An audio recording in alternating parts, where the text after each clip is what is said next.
375 طالب موزعة. نلاحظ هنا أن جامعة جيهان في أربيل وجامعة إشت الدولية أكثر الجامعات طاقة يخص الجوانب العلمية والأكاديمية في جميع الأقسام العلمية في دراسة المناهج الدراسية لطلاب البكالوريوس والدراسات العليا. دوائر معنية، فمثلا في دائرة التخطيط والمتابعة هذه الدائرة معنية بالإشراف على عملية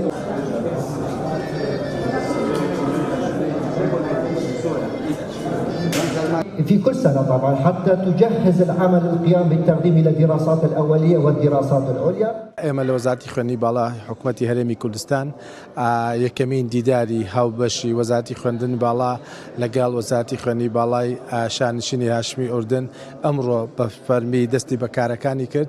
ئەم دیدارە وەکو دەزانن بۆ ماوەی یەک هەفتە بەردەوام دەبێت. ئەمڕۆ سبەینێک لە شاری هەولێر دەبێت. ئەمڕۆ دیدارەکە بە فەرمی دەستی پێکردووە. یەکێ لە خاڵە سەرەکیەکانی دیدارەکە ئەمڕۆ لە ئیمزاکردنی گرێبەستی لەکتێگەشتنە لە نێوان هەردوو وەزارەت بە ئامادەبوونی جەنابی وەزیری خوێندنی باڵا بۆ ئەوەی ئەم گرێبەستە بێ بە پردێکی پەیوەندی زانستی ئەکادیمی بۆ توێژینەوەی زانستی لە نێوان سەرجەم زانکانی ئوردن و زانکانی هەرێمی کوردستان. ئەزمموی خوێندنی باڵا لە وڵاتی ئوردن زانکانی ئوردنی ئەزممونێکی پێشکەوتووە بە تایبەتی لە 25 ساڵی ڕابردوودا توانیانە کۆمەڵی کار و چالاکی زانکۆکانیان بەرە پێش بەرن. زانکۆکانی ئوردنی لەسەر نەخشەی جیهانی زانکۆکانی دنیا ئەتیبارێکی باشیان هەیە.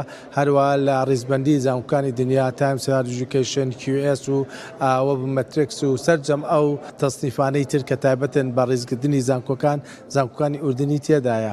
بۆیە ئێمە پێمان باش بوو بتوانین زانکۆی ئوردن چۆن توانیانە لەگەڵ خۆیان بگونجێن لەگەڵ تەکنۆلۆژیای سەردەما خۆیان بگونجێنن لەگەڵ ئەو گۆڕانکاری کە ئێستا بەسەر زانکۆکانی هەرێمی دنیادا هاتووە بتوانین استیفادە لە تەجروبەی ئەوان بکەین لە کوردستانشە زانکۆکانی ئێمە زانکۆی زۆر باشن کوالتی باشیان هەیە دەتوانن بەیەکەوە هەماهەنگی بکەن. تم اليوم بحمد الله في أربيل عاصمة إقليم كردستان العراق الشقيق افتتاح الملتقى التعليمي الأردني الكردستاني. ئەمڕۆ دیداری با بڵێن خوێندی باڵای ئوردنی کوردستانیە ڕۆژێکی مۆژەیە بۆ ئێمە بۆ بواری خوێندی باڵا لە هەرێمی کوردستان. سوپاستان دەکەین، سوپاسی ئامادەبوونتان دەکەین. ئەم دیدارە بە ئامادەبوونی 21 سەرۆک زانکۆی ئوردنی تایبەت و حکومی ئەنجام درراوە، هەروها بە ئامادەبوونی چلنۆ ئەندام لە شاندێکی باڵای خوێندی باڵای با بڵێن وەزارەتی خوێندی باڵای ئوردنیە.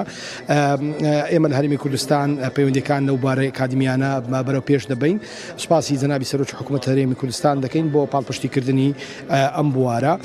لێکتێگەیشتنی باشەیە لە بواری خوێندنی باڵا و ئەمڕۆکە با بڵێن مزەکەرەی تەفاهم لەبێن نێوان هەردوو لە ئیمزا دەکرێت لە بواری خوێندنی باڵا. ئەمەش یەکەم مزەکەرە نیە، تەنانەت مزەکەرەی تریشمان ئەنجام داوە لە بواری تەندروستیدا و لە بواری تریش لە داهاتوودا هیواداری متوانین کۆمەڵێک کار بکەین. تفاعل أكاديمي وثقافي وتفاعل ما بين الجامعات والمؤسسات التعليمية.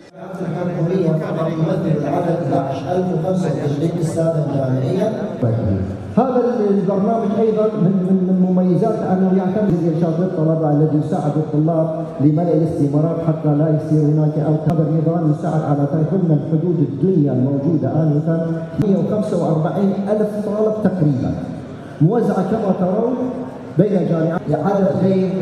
عدد يعني يفرح فيه لانه نلاحظ العام الماضي بحدود الحقيقه دائره التطوير والبحث العلمي دائره ملمه بالإشراف على یەک لە بەرنامەکانی وەزارەتی خوێندنی باڵا ئەوەیە کە خوێندنی پیشەیی خوێندنی تەکنیکی بەرەو پێش باتن.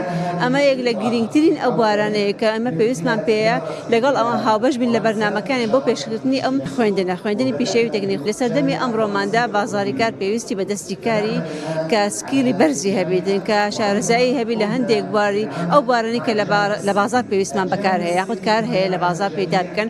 بۆیە لەم بوارەدا هەروە لە بوارە پزیشکەکان ئێمە دەزانین لە ماوەی ڕابردوو بۆردی کوردستانی شەروالای ئەطرافی وەرگرتووە لە دەستگای دڵنیایی زۆری ئوردنی کە یەکێکە لە دەستگا نێودەوڵەتی گرنگەکان ئێستا هەیە. ئێمە لەو بوارانەدا کە پێویستمان پێیان هەیە بە هەمان شێوە ئاڵوگۆڕکردنی ئەو خزب یاخود با بڵێن ئەو شارەزایی کە ئێمە هەیتمان لە زانکۆکای هەیتمان بۆ زانکۆکانی ئەوێ نەقلی بکەین بگوازنەوە.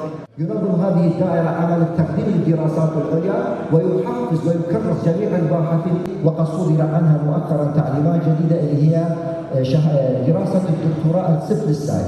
وأنا هنا تخرجت دورات حقيقة سفلسايد وكانت الاستفادة منها استفادة واقعية جدا، وذلك لنقل خبرات والمؤسسات الجامعات العالمية عن طريق مراكز الإعمال والتطبيق